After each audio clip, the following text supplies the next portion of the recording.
Hello there, YouTube, and welcome to the last day of July. It is Monday the 31st.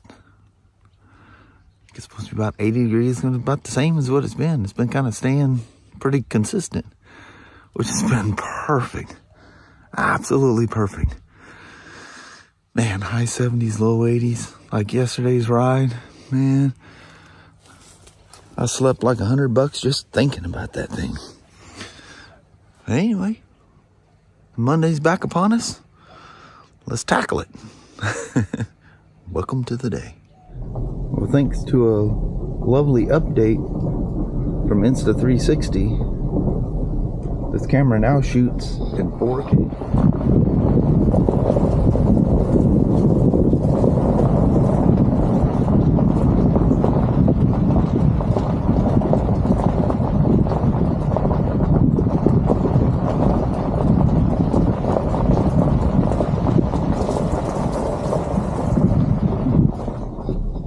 A little better resolution for you.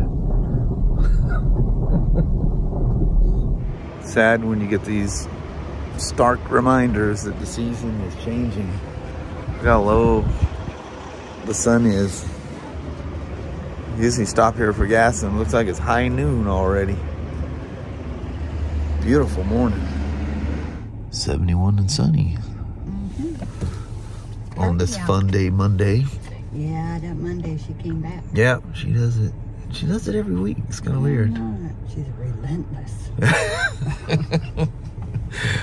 Mama? Yes, I have. I hope you have a peaceful Monday. You too?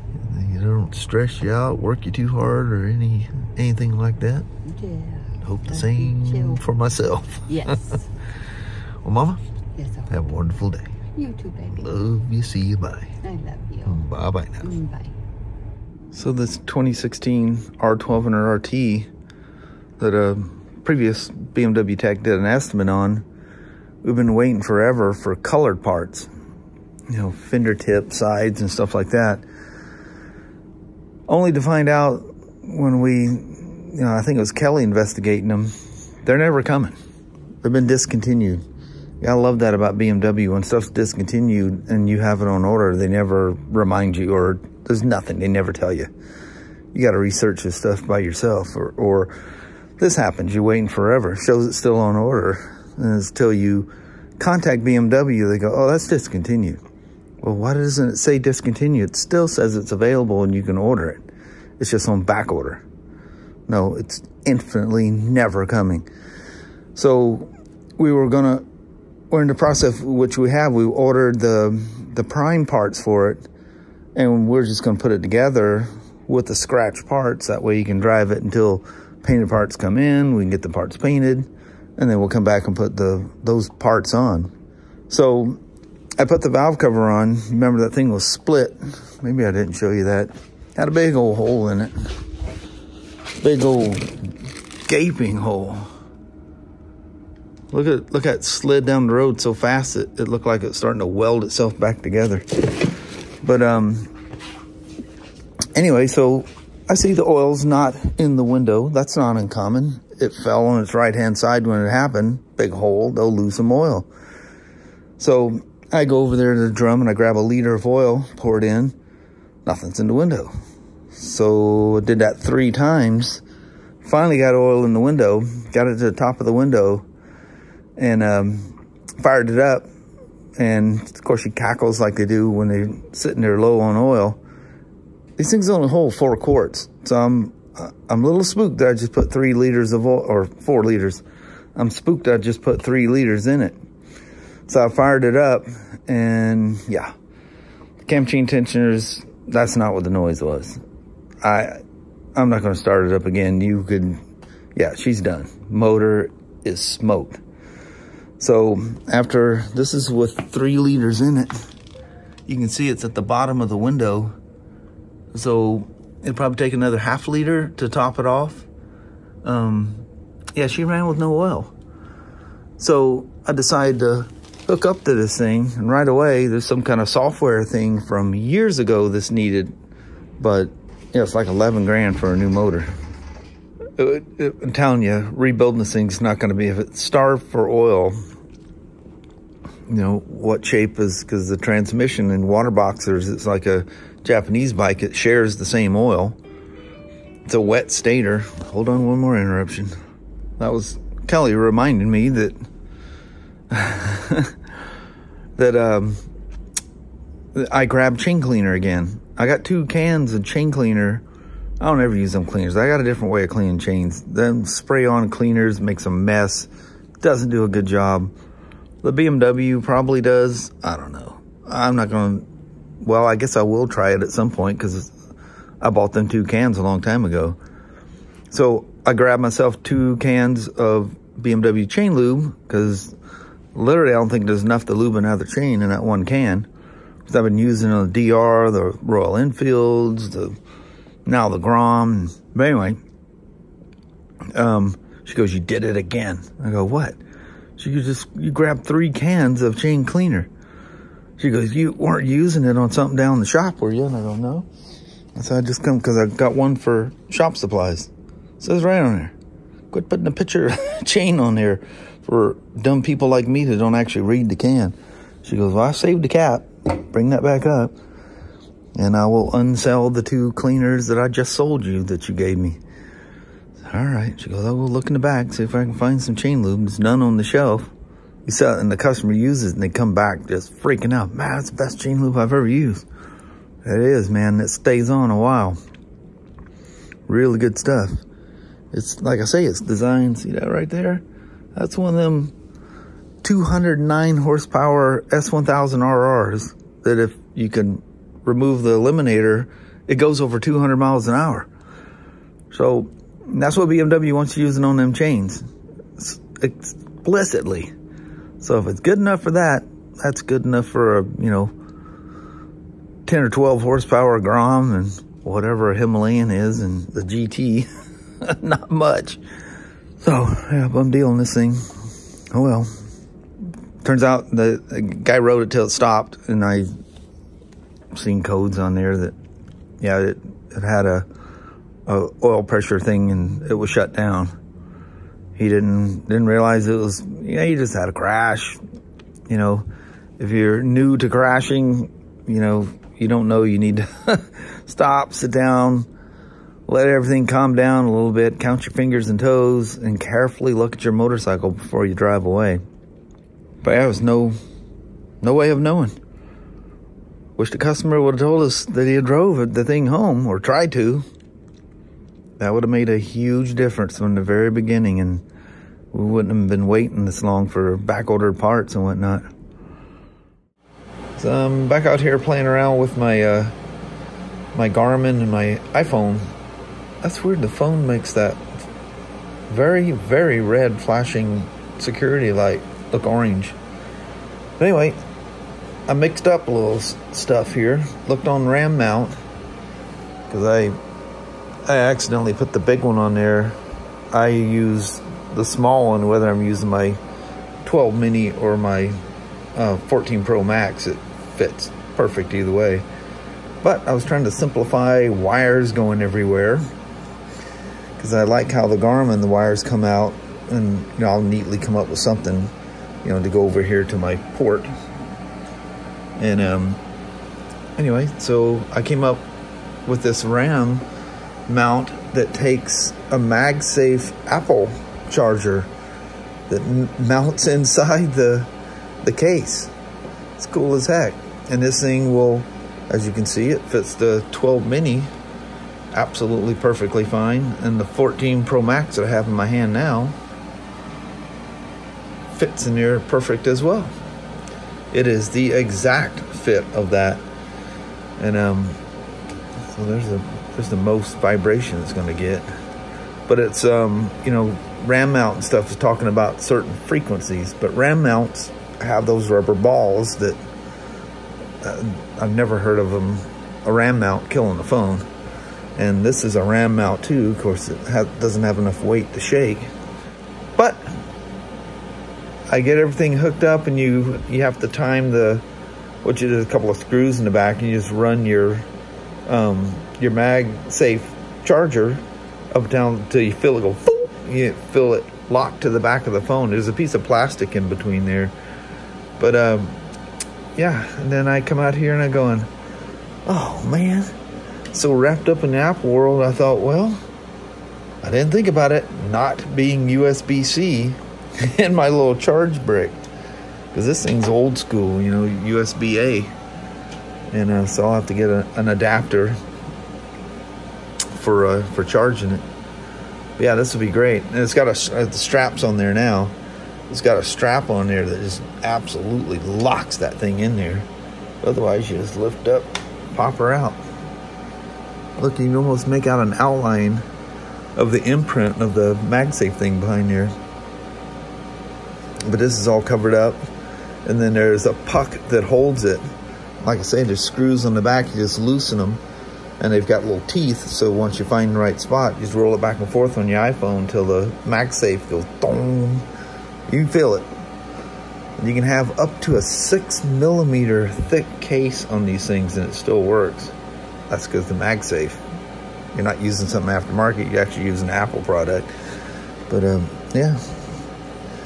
And this is the loosest fit, is with the 12 mini. So I'll be keeping that little emergency strap thing attached to there just so she can't bounce. So I wondered, why do they have the ball so low on this thing?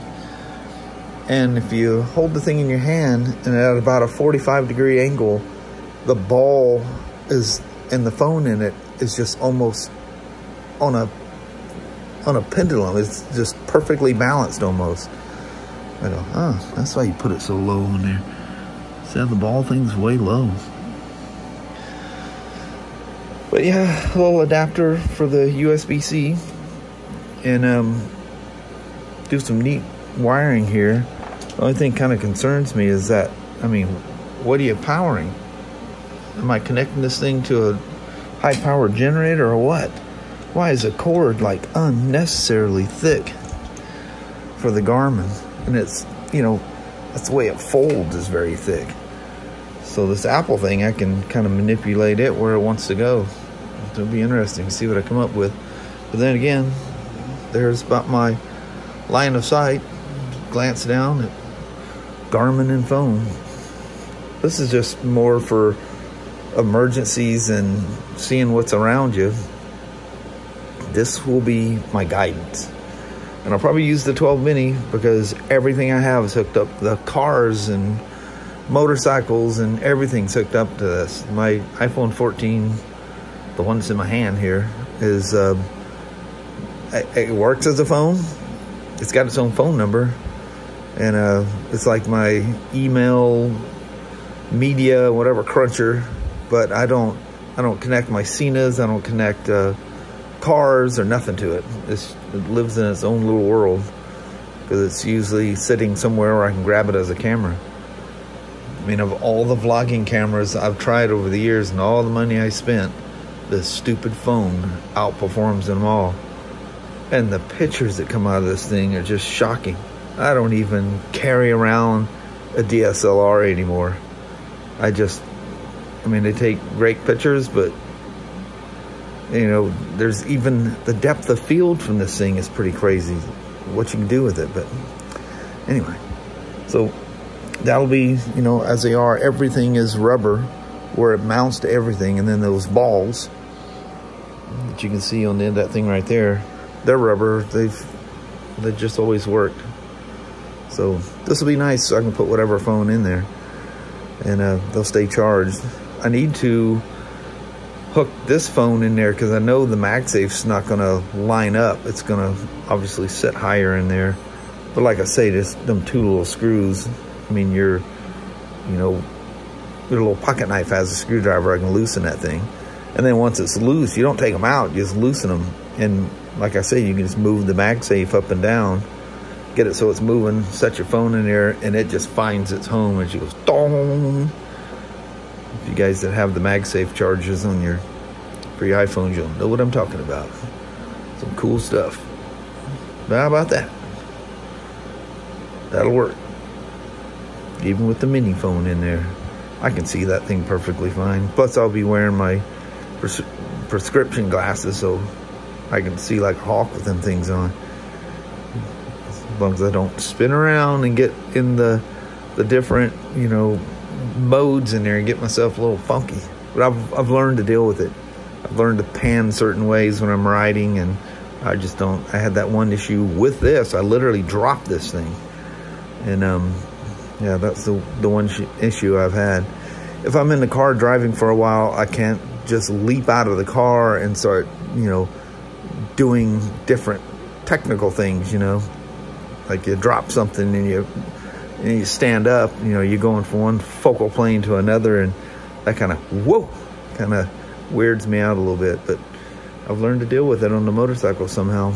Every time I ride, I'm wearing them, except for at work. I don't wear any glasses at work, other than my readers. And I can ride my motorcycle, I can see perfectly fine. But it's when you're looking down at close things that you need the finite details. But how about that? A new little gadget. We love gadgets. Kind of hard to see through the plexiglass, but you can see the back of it. And you can see those little set screws. Yeah, they're on a slider back there. You just loosen those, and that MagSafe rides in a, like I say, it's a little puck that holds it, and it rides in a channel. You just move it to fit whatever phone. Just take a couple seconds to do it. I don't like things attached to my Road King, but when you're traveling, you gotta make some sacrifices. The nice thing about these is I'm gonna ball these wires up in a way that I can quick disconnect them, because they're just pinch clamps. You just, actually it's down here. Just undo the clamp on both sides, and I can walk away with the stuff. I'd only do it like at night if we're in some non-secure place. Most people don't mess with just the basis of things anyway. Phone in it, GPS in it, yeah, they might try it. This is that waterproof thing I was telling you about. Has a nice tight fit, and the device itself is waterproof despite the connectors, but then this thing actually, there it went, clicks into place. It's kind of cool. Little rubber pieces held on by the tether in the back, but just so that keep the rain at night. Probably find a cover for this thing that I can throw over it at night too. I learned that lesson in Yellowstone for sure. Bike got wiped out. Everybody else had covers on their bikes. Alrighty, lock her up. Call her a night. Well, hello there, YouTube. Almighty. These peaceful nights. It was down to 42 last night. Yeah, it got chilly. Man. Yeah, I was out there riding the Grom. There's that way down in the valley there where the people have all the crops out there. They had a bunch of stuff that's all covered up. They're probably going, man, they can drop below freezing before you know it around here. Especially when you're 10 degrees from it, you know. Very nice. Wasn't too hot today. I don't even know what it was. Probably mid-80s or something. And I'm so used to it. That's just very comfortable. But heck yeah. But anyway, I think I've done all the talking y'all probably want to listen to for tonight. So we'll bounce out. Alrighty. Well, thank you guys so much for watching. We really do appreciate it. We will talk to you tomorrow. Same smoke time, same smoke channel. Don't forget to give her a thumbs up. And you guys have an amazing Tuesday or Wednesday. Heck yeah. All right.